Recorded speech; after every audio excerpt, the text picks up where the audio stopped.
Maithili express की शानदार प्रस्तुति।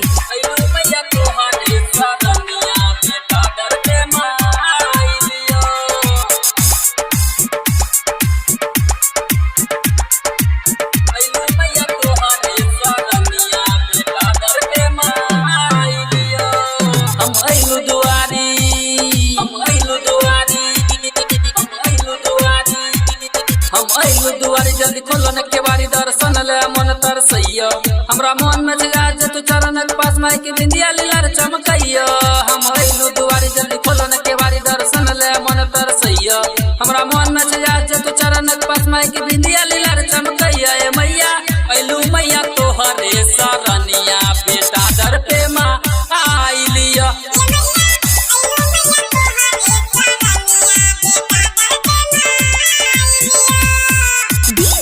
कबीर डीजे कबीर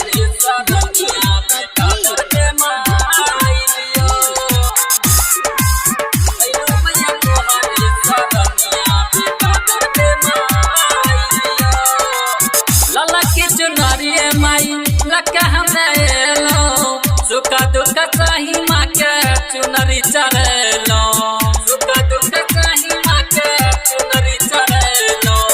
लाला के चुनारी माई लका हमने एलो सुखा दुख सही माँ के चुनरी चढ़ेलो चुनरी चढ़ेलो। छिया हम हन जन दुनिया जहान के कृपा खूब बरसैया जब आवे न बरात दिल मन नहीं बात हमर पूजा में दिल धड़कैया।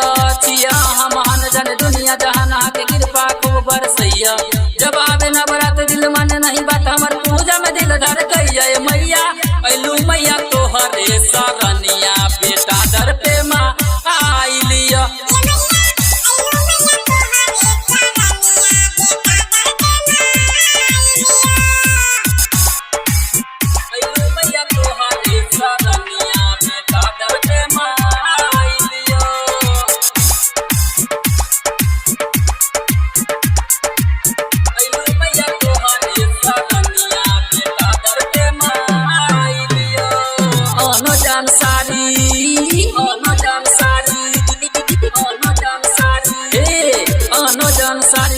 के दुआरे यहाँ के भजन में समय बीत भैया रेटर ललित ललन लिखे यहाँ के भजन सुमन सहंगम विनती करैया।